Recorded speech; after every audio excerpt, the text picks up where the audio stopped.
লালগোলায় পাচারের আগে উদ্ধার কোটি টাকার হেরোইন। গ্রেফতার করা হয়েছে দুই পাচারকারীকে। পুলিশ সূত্রে জানা গেছে, গোপন সূত্রে খবর পেয়ে লালগোলা থানার পুলিশ নাকা চেকিং শুরু করে। লালগোলার গোডাউন মোড় এলাকায় দুজনকে আটক করা হয়। তল্লাশি চালাতেই তাদের কাছ থেকে উদ্ধার হয়েছে প্রায় 1355 গ্রাম হেরোইন। গ্রেফতার করা হয়েছে মুকুলেশ্বর রহমান ও কালিমুদ্দিন শেখকে। পুলিশ সূত্রে আরও জানা গেছে, এই হেরোইন তারা একজনকে দিতে এসেছিল। এই মাদক বাংলাদেশে পাচারের ছক ছিল। বুধবার ধৃতদের 10 দিনের হেফাজতে চেয়ে কোর্টে পাঠায় পুলিশ। লালগোলা থানা একটা রিমার্কেবল অ্যাচিভমেন্ট অ্যাটেন্ড করেছে।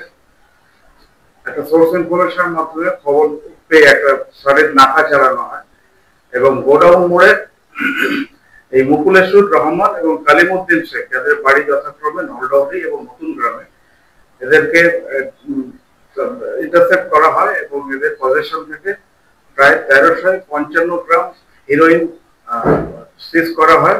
এটা এদের অ্যাসোসিয়েটকে দিতে যাচ্ছে।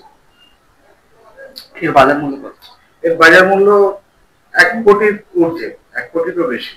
এই মাদক পাচার চক্রের সাথে আর কারা যুক্ত তা ধৃতদের জিজ্ঞাসাবাদ করে জানার চেষ্টা চালাচ্ছে পুলিশ।